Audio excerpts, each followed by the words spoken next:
Hi everyone. Welcome to all of you guys. I am Mufid Jaman. CUET എന്ന national entrance എക്സാമിന് വേണ്ടി കുട്ടികളെ സജ്ജരാക്കുക എന്ന ഉദ്ദേശത്തോടുകൂടി നടത്തുന്ന പ്രിപ്പയർസിൻ്റെ ലെക്ചർ സീരീസിലേക്ക് നിങ്ങൾക്ക് സ്വാഗതം. CUET എന്ന് പറയുന്ന എക്സാം നിങ്ങൾക്ക് ഇതിനെക്കുറിച്ചുള്ള ധാരണ നിങ്ങൾക്കുണ്ടാകുമെന്നാണ് ഞാൻ വിശ്വസിക്കുന്നത്. നിങ്ങൾ അതിനുവേണ്ടി പഠിക്കുന്ന ആൾക്കാരാണ്. കഴിഞ്ഞ വർഷം വരെ CUCET എന്നറിയപ്പെടുന്ന എക്സാം തന്നെയാണ് CUET എന്ന് പറയുന്നത്. രാജ്യത്തിലുള്ള ഇന്ത്യയിലുള്ള വിവിധ സെൻട്രൽ യൂണിവേഴ്സിറ്റികളിലേക്ക് PG അഡ്മിഷന് വേണ്ടി കുട്ടികളെ തിരഞ്ഞെടുക്കുന്ന പ്രോസസ്സാണ് CUET കൊണ്ട് ഉദ്ദേശിക്കുന്നത്. പക്ഷെ കഴിഞ്ഞ വർഷം വരെ അതിൻ്റെ ഭാഗമായിരുന്ന യൂണിവേഴ്സിറ്റി വളരെ കുറവായിരുന്നു. എന്ന് പറഞ്ഞു കഴിഞ്ഞാൽ like Hyderabad central university, Pondicherry university എന്ന് പറയുന്ന വളരെ പോപ്പുലറായ യൂണിവേഴ്സിറ്റികളൊക്കെയും തന്നെ ഇൻഡിവിജ്വലായിട്ട് അല്ലെങ്കിൽ സെപ്പറേറ്റ് ആയിട്ട് വേറെ എൻട്രൻസ് എക്സാം ആയിരുന്നു നടത്തിയിട്ടുണ്ടായിരുന്നത്. പക്ഷേ ഇത്തവണ മുതൽ, ഈ വർഷം മുതൽ അത് കോമൺ ആയിട്ട് എല്ലാ യൂണിവേഴ്സിറ്റികളിലേക്കും ഒറ്റ എക്സാം എന്ന അർത്ഥത്തിലാണ് വരുന്നത്. അതുകൊണ്ട് തന്നെ കഴിഞ്ഞ വർഷങ്ങളിൽ നിന്ന് അപേക്ഷിച്ച് ഈ വർഷത്തെ CUET കോമൺ യൂണിവേഴ്സിറ്റി എൻട്രൻസ് ടെസ്റ്റിന് കുറെ കൂടെ പ്രാധാന്യമുണ്ട്. അതുകൊണ്ട് തന്നെ ഈ കഴിഞ്ഞ വർഷങ്ങളിൽ സംഭവിച്ചുകൊണ്ടിരിക്കുന്ന അല്ലെങ്കിൽ കഴിഞ്ഞ വർഷത്തിൽ അവർ തുടർന്നുകൊണ്ടിരിക്കുന്ന സിലബസോ ക്വസ്റ്റ്യൻ തന്നെയോ ആ പാറ്റേൺ തന്നെ ആയിരിക്കണമെന്ന് നിർബന്ധമില്ല. സോ ഫിസിക്സുമായി ബന്ധപ്പെട്ട് അല്ലെങ്കിൽ ഫിസിക്സുമായിൻ്റെ ഈ ലെക്ചർ സീരീസിൽ നമ്മൾ ഉൾക്കൊള്ളിക്കുന്നത് കഴിഞ്ഞ വർഷങ്ങളിൽ CUCET ചോദിച്ചിരിക്കുന്ന ചോദ്യങ്ങളും അവരുടെ സിലബസും പിന്നെ ഈ വർഷം നാഷണൽ CUET അതിൻ്റെ സൈറ്റിൽ പ്രൊവൈഡ് ചെയ്തിരിക്കുന്ന സിലബസുമായി അടിസ്ഥാനപ്പെടുത്തി മാത്രവുമല്ല, കൂടാതെ രാജ്യത്തിൻ്റെ വിവിധ ഭാഗങ്ങളിലുള്ള സെൻട്രൽ യൂണിവേഴ്സിറ്റികളിൽ കഴിഞ്ഞ വർഷങ്ങളിലായി നടത്തിയിട്ടുള്ള എൻട്രൻസ് എക്സാമിൻ്റെയൊക്കെ എക്സാം പാറ്റേണുകൾ, അതിൻ്റെ സിലബസ് ഒക്കെ ഫോളോ ചെയ്തിട്ടാണ് നമ്മൾ ഈ ഫിസിക്സിൻ്റെ മൊഡ്യൂൾ നമ്മൾ ഉണ്ടാക്കിയിരിക്കുന്നത്. സോ ഫിസിക്സിനെ പറ്റി അതിൻ്റെ എക്സാമുമായി ബന്ധപ്പെട്ട് പറയുകയാണെങ്കിൽ എക്സാമിൽ 100 ചോദ്യങ്ങളാണ് ഉണ്ടാവുക. മുമ്പ് CUCET സിലബസും അങ്ങനെ തന്നെയായിരുന്നു. പാർട്ട് എ, പാർട്ട് ബി എന്ന് പറയുന്ന 2 ഭാഗങ്ങളായിട്ടാണ് അതിനുണ്ടാവുക. പാർട്ട് എ എന്ന് പറയുന്നത് verbal ability and general awareness and quantitative ability, സാധാരണ ഉണ്ടാകുന്ന ആപ്റ്റിറ്റ്യൂഡ് ടെസ്റ്റ്, 25 മാർക്കിനുള്ള ആപ്റ്റിറ്റ്യൂഡ് ടെസ്റ്റ് ആണ് ഉണ്ടായിരിക്കുക. പാർട്ട് ബി എന്ന് പറയുന്നതാണ് കോർ സബ്ജക്റ്റ്. നിങ്ങൾ ഏത് സബ്ജക്റ്റാണോ എടുക്കുന്നത്, ഫിസിക്സ് ആണെങ്കിൽ ഫിസിക്സ്, കെമിസ്ട്രി ആണെങ്കിൽ കെമിസ്ട്രി, ആ സബ്ജക്റ്റുമായി ബന്ധപ്പെട്ടിരിക്കുന്ന കോർ ആയിട്ടുള്ള നോളജ് പരീക്ഷിക്കുന്ന ഭാഗമാണ് പാർട്ട് ബി എന്ന് പറയുന്നത്. 75 മാർക്കിനാണ് അവിടെ നിന്ന് ചോദ്യങ്ങൾ ഉണ്ടാവുക. എക്സാമിൻ്റെ ഡ്യൂറേഷൻ എന്ന് പറയുന്നത് 2 മണിക്കൂറാണ്. സോ 2 മണിക്കൂർ എന്ന് പറഞ്ഞു കഴിഞ്ഞാൽ 120 മിനിറ്റ് കൊണ്ട് നിങ്ങൾ 100 ചോദ്യങ്ങൾ എഴുതി തീർക്കേണ്ടതുണ്ട്. സോ നിങ്ങൾക്കറിയാമായിരിക്കും ഏകദേശം ഒരു ചോദ്യത്തിന് അപ്പോൾ എത്ര സമയം കിട്ടുമെന്നുള്ളത്. മാത്രമല്ല, നെഗറ്റീവ് മാർക്കുള്ള പരീക്ഷയാണ് CUET ഇതുവരെ നടത്തിയിട്ടുള്ളത്. 4 മാർക്കാണ് ഒരു ശരി ഉത്തരത്തിന്, -1 മാർക്ക് ഒരു തെറ്റായ ഉത്തരത്തിന് -1 മാർക്ക് എന്ന് പറഞ്ഞാൽ 1/4 നെഗറ്റീവായിട്ട് വരുന്ന രീതിയിലാണ് ക്വസ്റ്റ്യൻ പേപ്പർ സെറ്റ് ചെയ്യാറുള്ളത്. ഇനി ക്വസ്റ്റ്യൻ പേപ്പറിന്റെ സിലബസുമായി ബന്ധപ്പെട്ട് പറയുകയാണെങ്കിൽ നമ്മൾ ഫിസിക്സ് എന്ന് പറയുന്ന ടോപ്പിക് നമ്മൾ 7 ഭാഗങ്ങളായിട്ടാണ് പറയുന്നത്. Mathematical methods, electricity and magnetism, mechanical and general properties of matter, oscillations, waves and optics, modern physics, solid state physics and thermodynamics. ഇങ്ങനെ 7 ഭാഗങ്ങളായിട്ടാണ് നമ്മൾ സിലബസ് ഡിസ്കസ് ചെയ്യുന്നത്. ഇതിൽ തന്നെ വളരെ ഇമ്പോർട്ടൻ്റ് ആയ ഭാഗമാണ് mathematical methods, electricity and magnetism and modern physics എന്ന് പറയുന്നത്. ഏകദേശം 10-15 ചോദ്യങ്ങൾ വരുന്ന ഭാഗങ്ങളാണ് mathematical methods and electricity and magnetism and modern physics എന്ന് പറയുന്നത്. ബാക്കിയുള്ള ഭാഗങ്ങളിൽ നിന്ന് നിങ്ങൾക്ക് 7-8 ചോദ്യങ്ങൾ പ്രതീക്ഷിക്കാവുന്നതാണ്. അങ്ങനെ മുമ്പുള്ള ചോദ്യ പേപ്പറുകൾ അനലൈസ് ചെയ്യുമ്പോൾ നമുക്ക് കിട്ടുന്ന ഒരു പിക്ചർ അതാണ്. ഇനി എന്താണ് മാത്തമാറ്റിക്കൽ മെത്തേഡ്സിൽ നമ്മൾ ഡിസ്കസ് ചെയ്യാൻ പോകുന്നതെന്ന് നോക്കാം. മാത്തമാറ്റിക്കൽ മെത്തേഡ്സിൽ നമ്മൾ vector analysis, vector algebra, vector analysis, differential equation, matrix and algebra of complex numbers എന്ന് പറയുന്ന 4 ഭാഗങ്ങളും പിന്നീട് പ്രത്യേകമായി Jacobian, Taylor and Fourier series, ഇങ്ങനെ 5 ഭാഗങ്ങളായിട്ടാണ് നമ്മൾ മാത്തമാറ്റിക്കൽ മെത്തേഡ്സ് ഡിസ്കസ് ചെയ്യുന്നത്. ഇതിൽ തന്നെ മാത്തമാറ്റിക്കൽ മെത്തേഡ്സിന്റെ ഒരു ഗുണം എന്താണെന്ന് ചോദിച്ചു കഴിഞ്ഞാൽ വളരെ ഫണ്ടമെന്റൽ ആണ് മാത്തമാറ്റിക്കൽ മെത്തേഡ്സ്. നിങ്ങൾ റെസ്റ്റ് 6 സെക്ഷനും അതിൽ പ്രത്യേകിച്ച് ഇലക്ട്രോ മാഗ്നറ്റിക് തിയറി ഒക്കെ അതിൻ്റെ പ്രോബ്ലംസ് ഒക്കെ സോൾവ് ചെയ്യാൻ നിങ്ങൾക്ക് മാത്തമാറ്റിക്കൽ മെത്തേഡ്സ് ധാരാളമായി ആവശ്യം വരും. സോ മാത്തമാറ്റിക്കൽ മെത്തേഡ്സ് പഠിക്കുന്നത് കൊണ്ട് ഇതിലുള്ള ചോദ്യങ്ങൾ മാത്രം കിട്ടുന്നല്ല, EMTയിലുള്ള ചോദ്യങ്ങൾ ചെയ്യാൻ കൂടെ നിങ്ങളെ സഹായിക്കും മാത്തമാറ്റിക്കൽ മെത്തേഡ്സ്. നിങ്ങളുടെ ഹയർ സ്റ്റഡീസിനും വളരെ ഇമ്പോർട്ടൻ്റ് ആയ സെക്ഷനാണ് മാത്തമാറ്റിക്കൽ മെത്തേഡ്സ് എന്ന് പറയുന്നത്. PG സിലബസിലേക്ക് ഒരുപാട് ബേസുകൾ നമ്മൾ ഇതിൽ ഡിസ്കസ് ചെയ്യുന്നുണ്ട്. അതിൽ തന്നെ വെക്ടർ അനാലിസിസ് എന്ന് പറയുന്നത് നമ്മൾ ഉദ്ദേശിക്കുന്നത്, നമ്മൾ പ്രീവിയസ് ക്ലാസ്സുകളിൽ, വളരെ ചെറിയ ക്ലാസ്സുകളിൽ, +1 +2 ചാപ്റ്റർ ക്ലാസ്സുകളിൽ നമ്മൾ പഠിച്ചിട്ടുണ്ട് എന്താണ് വെക്ടർ എന്നത്. വെക്ടറുമായി ബന്ധപ്പെട്ട് വെക്ടറിന്റെ കാൽക്കുലസ്, അത് വെക്ടർ അതിന്റെ ഇന്റഗ്രേഷനും അതിന്റെ ഡിഫറൻസിയേഷനും ഒക്കെ വരുമ്പോൾ എങ്ങനെയായിരിക്കും വരിക, ആൻഡ് ദെൻ അതിന്റെ ഡൈവേർജൻസ്, ഗ്രേഡിയൻസ്, ഗ്രീൻസ് എന്ന് പറയുന്ന അല്ലെങ്കിൽ ഡൈവേർജൻസ്, കേൾ, ഗ്രേഡിയൻസ് എന്ന് പറയുന്ന സെക്ഷൻ ആണ് അതിന്റെ ഡിഫറൻസിയേഷനുമായി ബന്ധപ്പെട്ട് നമുക്ക് പറയാനുള്ളത്. പിന്നെ 3 തിയറങ്ങളും, divergence theorem, Green's theorem and Stokes theorem എന്ന് പറയുന്ന 3 തിയറങ്ങളും നമുക്ക് ഡിസ്കസ് ചെയ്യാനുണ്ട് വെക്ടർ അനാലിസിസ് എന്ന് പറയുന്ന ഭാഗത്ത്. വളരെ ഫണ്ടമെന്റൽ ആയിട്ടുള്ള തിയറങ്ങളാണ്. നമ്മൾ ഇലക്ട്രോമാഗ്നറ്റിക് തിയറി നമ്മൾ ഡിസ്കഷൻ ചെയ്യുമ്പോൾ തന്നെ നമുക്ക് ഈ തിയറങ്ങൾ ആവശ്യമുണ്ട്. ഈ പറയുന്ന എല്ലാ കാൽക്കുലസും, വെക്ടർ കാൽക്കുലസും മൾട്ടിപ്പിൾ ഇന്റഗ്രൽസ് ഒക്കെ നമുക്ക് ആവശ്യമുണ്ടാവും. സോ പഠിച്ചിരിക്കുന്നത് നിങ്ങളുടെ ഹയർ സ്റ്റഡീസിനും മറ്റുള്ള സെക്ഷനുകൾക്കും വളരെ ഇമ്പോർട്ടൻ്റ് ആണ്. പിന്നെ ഡിഫറൻഷ്യൽ ഇക്വേഷൻ ആണ് അതിന്റെ രണ്ടാമത്തെ ഭാഗം. ഡിഫറൻഷ്യൽ ഇക്വേഷൻ എന്ന് പറയുന്നത് വളരെ ചെറിയ ടോപ്പിക് മാത്രമേ അവർ പ്രൊവൈഡ് ചെയ്തിട്ടുള്ളൂ. ഒന്ന് ഫസ്റ്റ് ഓർഡർ ഇക്വേഷനും സെക്കൻഡ് ഓർഡർ ഇക്വേഷനുമാണ് നമുക്കുള്ളത്. അതുപോലെ തന്നെ ലീനിയർ ഓർഡർ ഇക്വേഷൻ ആണ് നമുക്കുള്ളത്. ഇതിൽ ഹോമോജീനിയസും നോൺ ഹോമോജീനിയസും ഇക്വേഷൻസ് ഉണ്ട് വിത്ത് കോൺസ്റ്റന്റ് കോഎഫിഷ്യൻസ്. സോ നമ്മൾ അതിന്റെ എങ്ങനെയാണ് ഫസ്റ്റ് ഓർഡർ ഇക്വേഷൻസ് നമ്മൾ ചെറിയ ക്ലാസ്സിൽ പഠിച്ചതാണ്. സെക്കൻഡ് ഓർഡർ ഡിഫറൻഷ്യൽ ഇക്വേഷൻസ് എങ്ങനെയാണ് അതിനെ സോൾവ് ചെയ്യുക, അതിന്റെ ഹോമോജീനിയസ് ആൻഡ് നോൺ ഹോമോജീനിയസ് ഏതെല്ലാം ടൈപ്പ് വരും, അതിന്റെയൊക്കെ സൊല്യൂഷൻ നമ്മൾ എങ്ങനെ കണ്ടുപിടിക്കും, നമ്മൾ അതുമായി ബന്ധപ്പെട്ട ചില കാര്യങ്ങൾ നമ്മൾ ഡിസ്കസ് ചെയ്യും. പിന്നെ മൂന്നാമത്തെ ഭാഗം എന്ന് പറയുന്നത് മെട്രിക്സ് ആൻഡ് ഡിറ്റർമിനൻസ് ആണ്. മെട്രിക്സും ഡിറ്റർമിനൻസും നമ്മൾ ചെറിയ ക്ലാസ്സിൽ പഠിച്ചതാണ്. ഇനി നമുക്ക് ഫ്യൂച്ചറിൽ ക്വാണ്ടം മെക്കാനിക്സ് എന്ന് പറയുന്ന ഭാഗങ്ങളിൽ ഏറ്റവും കൂടുതൽ നിങ്ങൾ യൂസ് ചെയ്യുന്നത് മെട്രിക്സുമായി ബന്ധപ്പെട്ടായിരിക്കും. അതിന്റെ ഓപ്പറേറ്റേഴ്സ് ഒക്കെ ഏറ്റവും കൂടുതൽ വരുന്നത് മെട്രിക്സിന്റെ ഫോമിലാണ്. So it will be really helpful in that sense. So matrix എന്ന് പറയുന്നത് വളരെ ഫണ്ടമെന്റൽ ആയിട്ടുള്ള, നേരത്തെ പറഞ്ഞതുപോലെ തന്നെ ക്വാണ്ടം മെക്കാനിക്സിലൊക്കെ വളരെയധികം ഉപകാരപ്പെടുന്ന ഒരു ഭാഗമാണ്. പിന്നെ കോംപ്ലക്സ് നമ്പേഴ്സ് എന്ന് പറയുന്നത് നമ്മൾ 1-2 തിയറികൾ മാത്രമേ, Cauchy's integral formula and residue theorem എന്ന് പറയുന്ന 2-4 തിയറങ്ങൾ മാത്രമേ നമുക്ക് ആവശ്യമുള്ളൂ. അത് തന്നെയാണ് BSc ലെവൽ അല്ലെങ്കിൽ ഈ ക്വസ്റ്റ്യൻസ് സാധാരണയായി ചോദിച്ചിട്ട് വരുന്നത് ആ ഭാഗങ്ങളിൽ നിന്നാണ്. പിന്നെ അവസാനം നമ്മൾ ഡിസ്കസ് ചെയ്യുന്നത് Jacobian, Taylor expansion and Fourier series. നമ്മുടെ ഒപ്റ്റിക്സിലൊക്കെ ധാരാളമായി ഉപയോഗിക്കുന്ന, ഇലക്ട്രോമാഗ്നറ്റിക് തിയറിയിൽ ഉപയോഗിക്കുന്ന ചില എക്സ്പാൻഷൻസ് ആൻഡ് സീരീസ് ആണ് നമ്മൾ ഡിസ്കസ് ചെയ്യുന്നത്. ഈ 5 ഭാഗങ്ങളായിട്ടാണ് നമ്മൾ മാത്തമാറ്റിക്കൽ മെത്തേഡ്സ് ഡിസ്കസ് ചെയ്യുന്നത്. അതിനുശേഷം നമ്മൾ ഇലക്ട്രോമാഗ്നറ്റിക് തിയറി നമ്മൾ ഡിസ്കസ് ചെയ്യും. അതിനെ നമ്മൾ 3 ഭാഗങ്ങളാക്കുന്നുണ്ട്. ഒന്നാമത്തത് ഇലക്ട്രോസ്റ്റാറ്റിക്സ് എന്ന് പറയുന്ന ഭാഗം.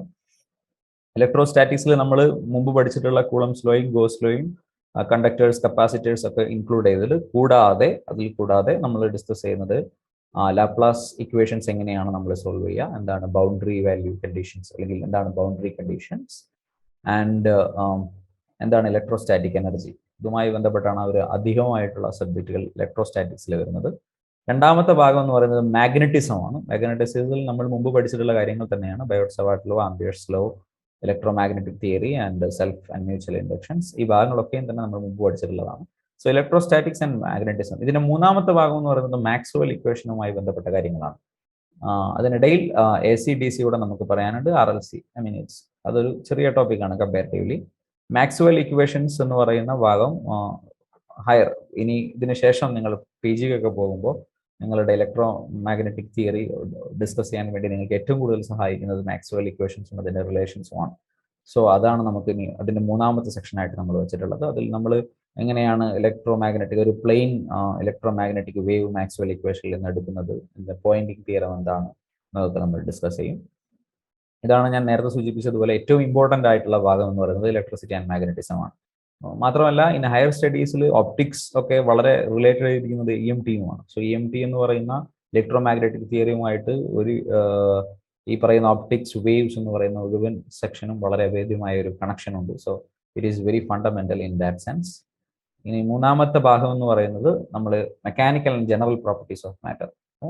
മാറ്ററിന്റെ മെക്കാനിക്സ് ആൻഡ് ജനറൽ പ്രോപ്പർട്ടീസ് എന്ന് പറയുന്നത് ന്യൂട്ടോണിയൻ മെക്കാനിക്സ്, നമ്മൾ ചെറിയ ക്ലാസ്സിൽ പഠിച്ചിട്ടുള്ള ക്ലാസിക്കൽ മെക്കാനിക്സ് അഥവാ ന്യൂട്ടോണിയൻ മെക്കാനിക്സ്, അതിന്റെ ഇക്വേഷൻസും കാര്യങ്ങളുമാണ് നമ്മൾ ഈ സെക്ഷനിൽ ഡിസ്കസ് ചെയ്യുന്നത്.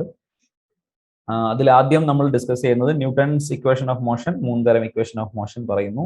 അതിന്റെ ഫ്രെയിമുകൾ എന്താണ്, inertial frame, non inertial frame എന്ന കാര്യങ്ങൾ നമ്മൾ ഡിസ്കസ് ചെയ്യും.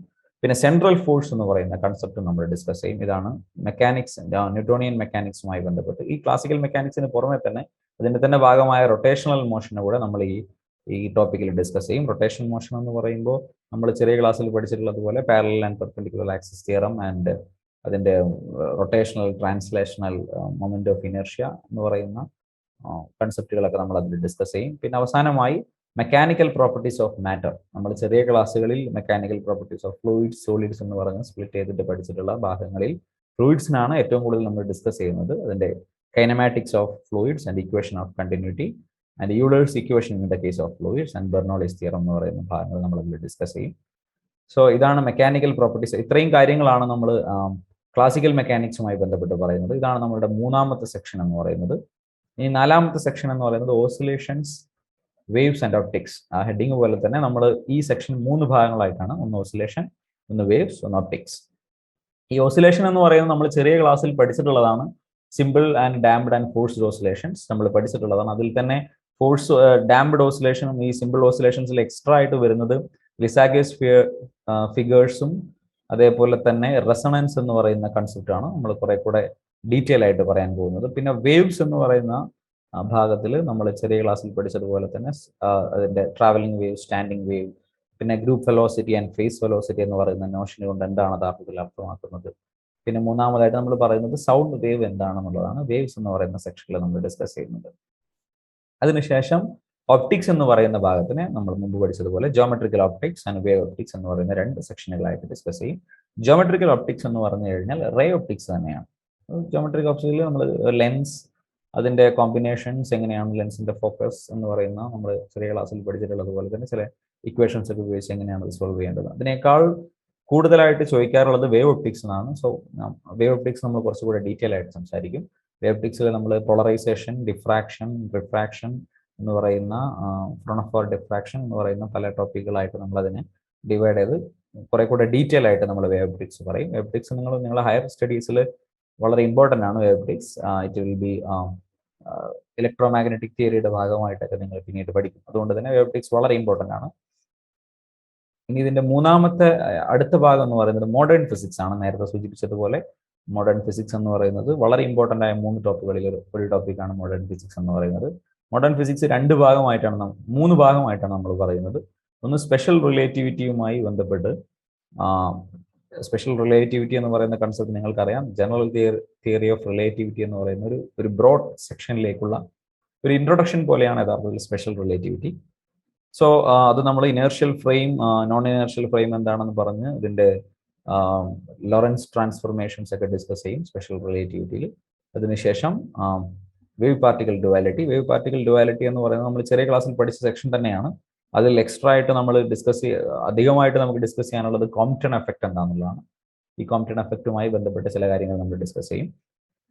ഇത് രണ്ടാണ് ഒന്നാമത്തെ ഭാഗം എന്ന് പറയുന്നത്. രണ്ടാമത്തെ ഭാഗം എന്ന് പറയുന്നത് ക്വാണ്ടം മെക്കാനിക്സുമായി ബന്ധപ്പെട്ടാണ്. നേരത്തെ ഞാൻ സൂചിപ്പിച്ചതുപോലെ ക്വാണ്ടം മെക്കാനിക്സിൽ നിന്ന് തന്നെ നിങ്ങൾക്കൊരു 7 ക്വസ്റ്റ്യൻസ് ഒക്കെ പ്രതീക്ഷിക്കാം. ഈ സ്ക്രോഡിഞ്ചർ ഇക്വേഷനും അതിന്റെ സൊല്യൂഷനും ഹാർമോണിക് ഓസിലേറ്ററുമായി ബന്ധപ്പെട്ട് ഒരു 6 or 7 ക്വസ്റ്റ്യൻസ് നിങ്ങൾക്ക് പ്രതീക്ഷിക്കാം. പിന്നെ ഉണ്ടാവുക എന്ന് വെച്ച് കഴിഞ്ഞാൽ ബാക്കി 7 ക്വസ്റ്റ്യൻസ് ഒന്നെങ്കിൽ സ്പെഷ്യൽ തിയറി ഓഫ് റിലേറ്റിവിറ്റിയിൽ നിന്നോ അല്ലെങ്കിൽ ന്യൂക്ലിയർ എന്ന് പറയുന്ന ഭാഗത്തു നിന്നോ ഉണ്ടാവും. ന്യൂക്ലിയർ എന്ന് പറയുന്ന ഭാഗം എന്ന് പറഞ്ഞാൽ നമുക്ക് കാര്യമായിട്ട് പറയാനുള്ളത് റേഡിയോ ആക്ടിവിറ്റി എന്ന് പറഞ്ഞാൽ എന്താണെന്നും ബൈൻഡിങ് എനർജിയുമായി ബന്ധപ്പെട്ട കാര്യങ്ങളാണ്. സോ ആ കാര്യങ്ങളാണ് നമ്മൾ ന്യൂക്ലിയർ എന്ന് പറയുന്ന സെക്ഷനിലുള്ളത്. പിന്നെ സ്ക്രോഡിഞ്ചർ ഇക്വേഷന്റെ സൊല്യൂഷൻ എങ്ങനെയാണ് നമ്മൾ കാണാം, എന്താണ് ഹാർമോണിക് ഓസിലേറ്റർ, എന്താണ് പോളിസ് എക്സ്ക്ലൂഷൻ പ്രിൻസിപ്പിൾ എന്നത് നമ്മൾ ഡീറ്റെയിൽ ആയിട്ട് ഡിസ്കസ് ചെയ്യും. സോ മോഡേൺ ഫിസിക്സ് നിങ്ങൾ മാർക്ക് ചെയ്ത് വെക്കണം. നിങ്ങളത് ഡീറ്റെയിൽ ആയിട്ട് പഠിക്കേണ്ട ഭാഗമാണ് മോഡേൺ ഫിസിക്സ് ആൻഡ് ആദ്യം പറഞ്ഞതുപോലെ ഇലക്ട്രോമാഗ്നറ്റിക് തിയറി. ഇനി അടുത്തത് സോളിഡ് സ്റ്റേറ്റ് ഫിസിക്സ്. ഇത് വളരെ ഒരു ബ്രോഡറായിട്ട് ഒരുപാട് റീജിയനുള്ള അല്ലെങ്കിൽ ഒരുപാട് സിലബസ് കുറെ കൂടെ വാസ്റ്റ് ആണ്. സോ നമ്മളതിനെ സെക്ഷൻ വൈസ് തിരിച്ചിട്ട് ഓരോ ഭാഗങ്ങളായിട്ടാണ് നമ്മൾ പറയുന്നത്. ആദ്യത്തെ ഭാഗത്തിൽ നമ്മൾ പറയുന്നത് crystal structures and Bravais lattice and basis and Miller indices. ഇക്കാര്യങ്ങളാണ് നമ്മൾ ഒന്നാമത്തെ സെക്ഷനിൽ പറയാം. പിന്നെ ബ്രാഗ്സ് ലോ എന്താണെന്നും എക്സ്ട്രാ ഡിഫ്രാക്ഷനുമായി ബന്ധപ്പെട്ട കാര്യങ്ങൾ നമ്മൾ രണ്ടാമത്തെ സെക്ഷനിൽ പറയും. പിന്നെ വളരെ ഇമ്പോർട്ടൻ്റ് ആയ ട്രാൻസിസ്റ്റേഴ്സ്, അതിന്റെ characteristics, CBC, CC modes, common base, emitter and collector modes നമ്മൾ പറയും. അതുമായി ബന്ധപ്പെട്ടിട്ടുള്ള അതിന്റെ ഡയഗ്രാം കാര്യങ്ങളൊക്കെ നമ്മൾ ഡിസ്കസ് ചെയ്യും. അതിന്റെ അപ്ലിക്കേഷൻ എന്നോണമുള്ള ആംപ്ലിഫയേഴ്സ്, ഓപ്പാം എന്ന് പറയുന്ന കാര്യങ്ങൾ നമ്മൾ ജസ്റ്റ് ഒന്ന് പരിചയപ്പെടും. ഈ ഓപ്പാം എന്ന് പറയുന്നത് വളരെ ഇമ്പോർട്ടൻ്റ് ആണ്. നിങ്ങളുടെ ഹയർ സ്റ്റഡീസിനൊക്കെ ഒരുപാട് നിങ്ങൾ ഓപ്പാം എന്ന് പറയുന്ന കാര്യങ്ങൾ നമ്മൾ ഡിസ്കസ് ചെയ്യും. So it will be really helpful in that sense. ഇനി അതിന്റെ മൂന്നാമത്തെ സെക്ഷൻ എന്ന് പറയുന്നത് ഡിജിറ്റൽ ഇലക്ട്രോണിക്സ് ആണ്. ഡിജിറ്റൽ ഇലക്ട്രോണിക്സിൽ നമ്മൾ 2 സെക്ഷൻ ആയിട്ടാണ് പറയുന്നത്. ഒന്ന് ബൂളിയൻ ആൽജിബ്ര, രണ്ടാമത്തെ ലോജിക് ഗേറ്റ്സ്. എങ്ങനെയാണ് ബൂളിയൻ ആൽജിബ്ര, എങ്ങനെയാണ് binary number system, binary number system addition എങ്ങനെയാണ്, സബ്സ്ട്രാക്ഷൻ എങ്ങനെയാണ്, അതുമായി ബന്ധപ്പെട്ട ചില കാര്യങ്ങൾ. ലോജിക് ഗേറ്റ്സ് എന്ന് പറഞ്ഞു കഴിഞ്ഞാൽ നമ്മൾ ആൻഡ് ഓർ നോട്ട്, അതിന്റെ കോമ്പിനേഷൻസ് എങ്ങനെയാണ്, അതിന്റെ ട്രൂത്ത് ടേബിളുകൾ വരിക എന്നതൊക്കെയാണ് നമ്മൾ ലോജിക് ഗേറ്റ്സ് എന്ന് പറയുന്ന സെക്ഷനിൽ ഡിസ്കസ് ചെയ്യാനുള്ളത്. ഇതുമായി ബന്ധപ്പെട്ട് ഇത് നിങ്ങളുടെ PG സിലബസുകളിലേക്ക് ഒരുപാട് ഇതുമായി ബന്ധപ്പെട്ട ലാബുകളൊക്കെ ഒരുപാടുണ്ട് ഈ സെക്ഷനുമായി ബന്ധപ്പെട്ട്. സോ ഡിജിറ്റൽ ഇലക്ട്രോണിക്സ് ആണ് പിന്നീട് നമുക്ക് സോളിഡ് സ്റ്റേറ്റ് ഫിസിക്സിൽ പറയാനുള്ളത്. ഏറ്റവും അവസാനത്തെ section kinetic theory and thermodynamics എന്ന് പറയുന്ന ഭാഗമാണ്.